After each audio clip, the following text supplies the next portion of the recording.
पृथ्वी की लगभग 100 किलोमीटर मोटी ऊपरी ठोस परत, जिसे लिथोस्फेयर कहते हैं, असल में कई विशाल टुकड़ों से मिलकर बनी है।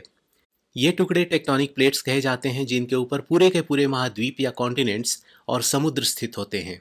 टेक्टोनिक प्लेट्स स्थिर नहीं होते। ये नाखूनों के बढ़ने जैसी धीमी रफ्तार में निरंतर अपना स्थान बदलते रहते हैं। इन घूमते फिरते प्लेट्स के कारण अतीत में ऐसा कई बार हुआ है कि सभी कॉन्टिनेंट्स एक जगह इकट्ठा हो गए और उनसे विशाल सुपर कॉन्टिनेंट्स बने। ये सुपर कॉन्टिनेंट्स कब अस्तित्व में आए थे, उनका आकार प्रकार कैसा था, उन पर जलवायु कैसी थी और वहाँ किस प्रकार का जीवन था, और आज भी गतिमान ये टेक्टोनिक प्लेट्स भविष्य में कैसे सुपर कॉन्टिनेंट्स को जन्म देंगे। अगला सुपर कॉन्टिनेंट कब बनेगा और उसे किस नाम से जाना जाएगा। नमस्कार दोस्तों, मेरा नाम है अखिलानंद सिंह। इस वीडियो में हम टेक्टोनिक प्लेट्स और सुपर कॉन्टिनेंट्स की बात करेंगे। वीडियो के पहले सेक्शन में हम समझेंगे कि टेक्टोनिक प्लेट्स क्या हैं, वे किस चीज़ के बने होते हैं और वे क्यों घूमते रहते हैं। वीडियो के दूसरे सेक्शन में हम पृथ्वी के अब तक के जीवन काल में असेंबल हुए 4 महत्वपूर्ण सुपर कॉन्टिनेंट्स के विषय में जानेंगे। तीसरा और अंतिम सेक्शन सुदूर भविष्य में बनने वाले संभावित सुपर कॉन्टिनेंट्स पर केंद्रित होगा। यदि आप प्लेट टेक्टोनिक्स से संबंधित साइंटिफिक टर्म्स जैसे कि earth layers, structure of lithosphere, plate boundaries इत्यादि से परिचित हैं, तो इस सेक्शन को स्किप करके सीधे सेक्शन 2 में जा सकते हैं, जिसमें हम पास्ट सुपर कॉन्टिनेंट्स की बातें करेंगे। तो कहीं जाइए मत, बने रहिए इस वीडियो के अंत तक। Section 1, plate tectonics fundamentals. Plate tectonics क्या है? प्लेट टेक्टोनिक्स एक साइंटिफिक थ्योरी है जो यह बतलाती है कि पृथ्वी का लिथोस्फेयर कई विशाल टुकड़ों का बना हुआ है, जिन्हें टेक्टोनिक प्लेट्स कहते हैं। यह टेक्टोनिक प्लेट्स लगभग 10 सेंटीमीटर प्रति वर्ष की अत्यंत धीमी रफ्तार से अलग अलग दिशाओं में चलते रहते हैं। जब दो टेक्टोनिक प्लेट्स आपस में टकराते हैं तो पृथ्वी की सतह पर भौगोलिक परिवर्तन आते हैं। कई बार वे नए कॉन्टिनेंट्स को जन्म देते हैं और पहले से स्थित कॉन्टिनेंट्स में बदलाव लाते हैं। टेक्टोनिक प्लेट्स किन चीज़ों के बने होते हैं? पृथ्वी की सतह 3 परतों से बनी है। ये परतें हैं क्रस्ट, मैंटल और कोर। ऊपरी सतह को क्रस्ट कहते हैं। क्रस्ट और मैंटल के ऊपरी हिस्से मिलकर लिथोस्फेयर बनाते हैं, जिसकी औसत मोटाई लगभग 100 किलोमीटर है। लिथोस्फेयर मिट्टी, पत्थर और कई प्रकार के खनिजों का बना होता है। टेक्टोनिक प्लेट्स इसी लिथोस्फेयर के टुकड़े हैं। आइए जानें पृथ्वी के अंदरूनी परतों के बारे में। सभी महादेश और महासागर क्रस्ट के ऊपर स्थित हैं। ऊपरी क्रस्ट के नीचे अवस्थित मैंटल पृथ्वी के अंदर की सबसे मोटी परत होती है। ठोस और गर्म मैंटल लोहा और मैग्नीशियम मिश्रित पत्थरों का बना होता है। पृथ्वी के केंद्र में स्थित होता है अत्यधिक घनत्व वाला हिस्सा, जिसे कोर कहते हैं। कोर का बाहरी भाग यानी आउटर कोर तरल या लिक्विड होता है। सबसे केंद्रीय भाग यानी इनर कोर अत्यधिक दबाव के कारण पिघलकर तरल नहीं हो पाता और यह ठोस होता है। आइए पृथ्वी की कुछ महत्वपूर्ण टेक्टोनिक प्लेट्स के बारे में जानें। मेजर प्लेट्स के नाम हैं Pacific plate, North American plate, South American plate, Eurasian plate, Indo Australian plate, African plate और Antarctic plate. Tectonic plate boundaries, वह स्थान जहां दो टेक्टोनिक प्लेट्स मिलते हैं उसे प्लेट बाउंड्री कहा जाता है। सबसे अधिक भूगर्भीय घटनाएं प्लेट बाउंड्रीज के इर्द गिर्द ही होती हैं, जैसे कि भूकंप, पहाड़ों का बनना, ज्वालामुखी के विस्फोट, समुद्री पहाड़ और घाटियों का निर्माण। उदाहरण के तौर पर पैसिफिक प्लेट के किनारों पर स्थित क्षेत्र को रिंग ऑफ फायर कहा जाता है, जो वर्तमान में पृथ्वी की सबसे एक्टिव प्लेट बाउंड्री है। इंडो ऑस्ट्रेलियन प्लेट और यूरेशियन प्लेट की बाउंड्री पर हिमालय की पर्वत श्रृंखला निर्मित हुई थी। प्लेट बाउंड्रीज 3 प्रकार की होती हैं: कॉन्वर्जेंट, डाइवर्जेंट और ट्रांसफॉर्म बाउंड्रीज। कन्वर्जेंट बाउंड्रीज में दो प्लेट्स एक दूसरे के नज़दीक आती हैं। इसमें सबडक्शन की प्रक्रिया एक प्लेट की सतह को दूसरी प्लेट के नीचे और कभी उसके अंदर स्थित मैंटल के भी नीचे ले जाती है। जब दो प्लेट्स एक दूसरे से दूर हटने लगती हैं तो उस स्थान पर डाइवर्जेंट बाउंड्री का निर्माण होता है।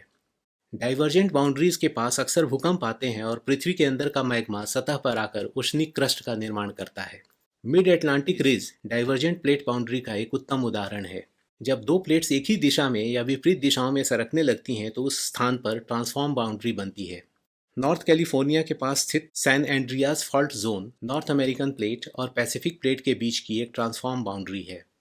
आइए अब जानें कि टेक्टोनिक प्लेट्स क्यों घूमते रहते हैं। जियोलॉजिस्ट्स की मान्यता है कि पृथ्वी के इनरमोस्ट कोर में होने वाली रेडियोएक्टिव प्रक्रियाओं से उत्पन्न गर्मी अपर मेंटल लेयर में कन्वेक्शन करेंट्स को जन्म देती हैं। इन कन्वेक्शन करेंट्स के प्रभाव में आकर ही टेक्टोनिक प्लेट्स अपना स्थान बदलते हैं, जिसे कॉन्टिनेंटल ड्रिफ्ट भी कहा जाता है। स्क्रीन पर आप रिज पुश फोर्सेस को देख सकते हैं। ये फोर्सेस दो प्लेटों को एक दूसरे से दूर करते हैं। स्लैब पुल वाले फोर्सेस प्लेटों को नीचे की ओर खींचते हैं।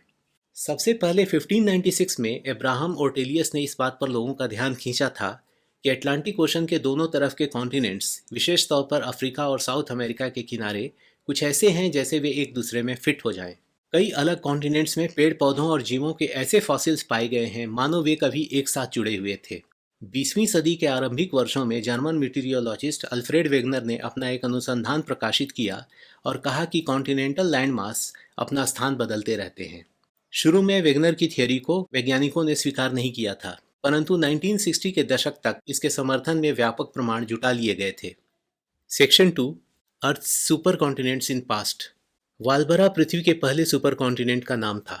यह लगभग 300 करोड़ वर्ष पूर्व आर्कियन इयॉन में बना था, जो पृथ्वी के क्रस्ट के निर्माण का काल था। वाल्बरा क्रस्ट के जिन टुकड़ों से बना था वे आज भी मौजूद हैं। उन्हें कापवाल क्रेटन और पिलबारा क्रेटन के नाम से जाना जाता है।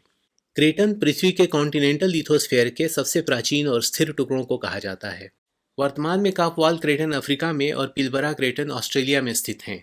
वाल्बरा का आकार छोटा होने के कारण कुछ वैज्ञानिक इसे सुपर कॉन्टिनेंट न मानकर सिर्फ एक कॉन्टिनेंट मानते हैं। वाल्बरा के वातावरण में मीथेन और अमोनिया की अधिकता थी। हवा में ऑक्सीजन 1% से भी कम था। उस समय दिन की लंबाई केवल 10 घंटों की थी। वाल्बरा में जीवन। सुपर कॉन्टिनेंट वाल्बरा के काल में पृथ्वी पर जीवन की शुरुआत हुई थी। वाल्बरा के पत्थरों में प्रिमिटिव लाइफ के साक्ष्य पाए गए हैं।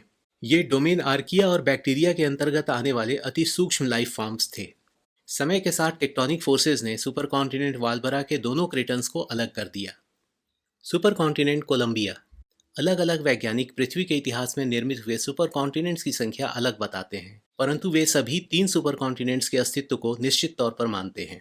उन 3 सुपर कॉन्टिनेंट्स के नाम हैं कोलंबिया, रोडिनिया और पैंजिया। सुपर कॉन्टिनेंट कोलंबिया, जिसे नूना के नाम से भी जाना जाता है, एक प्राचीन सुपर कॉन्टिनेंट था जो 190 से 140 करोड़ वर्ष पूर्व अस्तित्व में आया था। कोलंबिया के विषय में सर्वप्रथम जॉन रोजर्स और एम संतोष ने 2002 ईस्वी में बताया था। इसके अस्तित्व का प्रमाण जियोलॉजिकल और पैलियोमैग्नेटिक आंकड़ों से मिलता है। अनुमान किया जाता है कि उत्तर से दक्षिण दिशा में कोलंबिया लगभग 13,000 किलोमीटर लंबा था। कोलंबिया का समय पृथ्वी के इतिहास का सबसे सक्रिय टेक्टोनिक पीरियड था। ज्वालामुखीय गतिविधियों के कारण समुद्र तटीय भाग बढ़ते रहे और इससे कोलंबिया का आकार समय के साथ बढ़ता रहा। सुपर कॉन्टिनेंट कोलंबिया के समय में पृथ्वी पर दिन की लंबाई 13 घंटे थी। कोलंबिया पर जीवन के नाम पर एक कोशिकीय बैक्टीरिया थे। इस सुपर कॉन्टिनेंट के आखिरी दिनों में हो सकता है कि समुद्र में बहुकोशिकीय जीवन की शुरुआत होने लगी हो। Super continent Rodinia. Super continent Rodinia का काल 110 से 70 करोड़ वर्ष पूर्व तक का माना जाता है। इस सुपर कॉन्टिनेंट के अधिकांश भूखंड विषुवत रेखा के समीप थे। रोडिनिया को घेरने वाले सुपर ओशन का नाम था मिरोविया। पहली बार 1970 में इस सुपर कॉन्टिनेंट का अनुमान लगाया गया था। 1990 में टेक्टोनिक प्लेट्स की सापेक्षिक गणनाओं और पैलियोमैग्नेटिक एविडेंसेस के आधार पर इसके अस्तित्व को स्वीकारा गया और इसे रोडिनिया नाम दिया गया। रोडिनिया के काल में दिन की लंबाई बढ़कर 19 घंटे हो गई थी। रोडिनिया में जीवन। सुपर कॉन्टिनेंट रोडिनिया के आरंभिक वर्षों में समुद्र में एक कोशिकीय जीवन मौजूद था। इसके आखिरी वर्षों में बहुकोशिकीय जीवन की शुरुआत हो रही थी।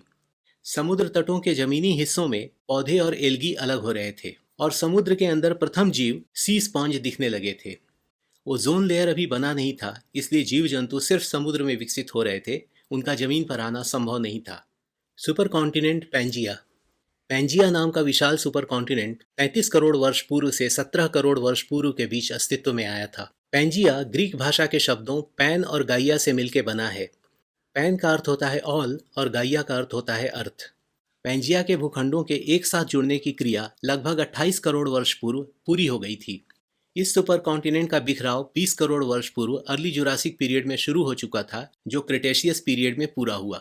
आगे चलकर पैंजिया के भूखंड टूट गए और उनसे आज के महादेशों का निर्माण हुआ। पैंजिया एक विशाल महासमुद्र से घिरा था जिसका नाम था पैंथालासा। पैंजिया का उल्लेख सर्वप्रथम अल्फ्रेड वेगनर ने 1912 में अपनी कॉन्टिनेंटल ड्रिफ्ट थ्योरी में किया था। पैंजिया की जलवायु। पैंजिया के विशाल भूखंड की जलवायु आज की जलवायु से बहुत अलग थी।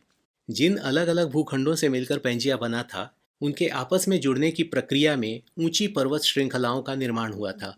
इन पर्वत श्रृंखलाओं ने विशाल जमीनी भूभाग को विभिन्न प्रकार के जलवायु क्षेत्रों में बांट दिया था। पैंजिया का अंदरूनी भाग मौसमी उतार चढ़ाव वाला था। यह अक्सर शुष्क रहता था क्योंकि तटीय क्षेत्रों के ऊंचे पर्वत सारी नम हवाओं और वर्षा को रोक लेते थे।